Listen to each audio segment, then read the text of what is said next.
علی کی حجامت۔ گرمی کی چھٹیاں تھیں۔ علی کے بال بہت بڑے ہو گئے تھے۔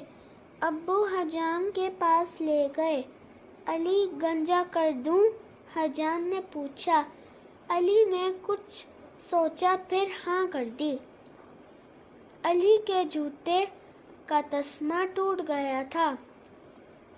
واپسی پر موچی سے مرمت کروایا۔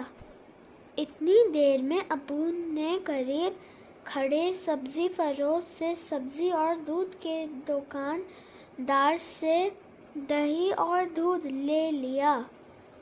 اتنے میں امی کا فون آ گیا۔ وہ کہہ رہی تھیں کہ درزی سے میرے کپڑے لیتے آئیے۔ درزی سے کپڑے لے کر گھر پہنچے۔ گھر کے سامنے جمع دار جھاڑو دے رہے تھے۔ ابو نے ان سے حال چال پوچھا۔ گھر میں داخل ہوئے۔ سب علی کو دیکھ کر حیران رہ گئے اور زارا تو ہنستے ہنستے بے حال ہو گئی۔ علی ناراض اور اداس ہو کے بیٹھ گیا۔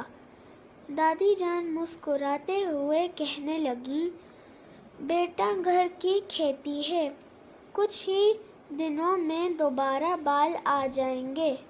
علی نے اٹھ کر آئینے میں اپنے آپ کو دیکھا تو اسے بھی ہنسی آ گئی۔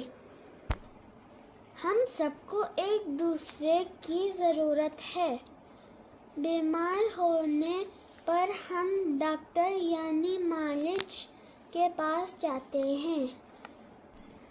ٹیچر یعنی استاد یا استانی ہمیں پڑھنا لکھنا اور بہت سی اچھی باتیں سکھاتے ہیں۔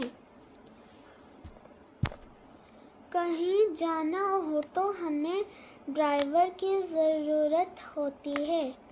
میں بس ڈرائیور ہوں، میں رکشہ ڈرائیور ہوں، میں تو ریل گاڑی کا ڈرائیور ہوں۔ چوکیدار ہمارے گھروں اور محلوں کی حفاظت کرتے ہیں۔ کسان کھیتوں میں کام کر کے ہمارے لیے اناج اور سبزیاں اگاتے ہیں۔ بہادر فوجی ہمارے ملک کی حفاظت کرتے ہیں۔ شکریہ۔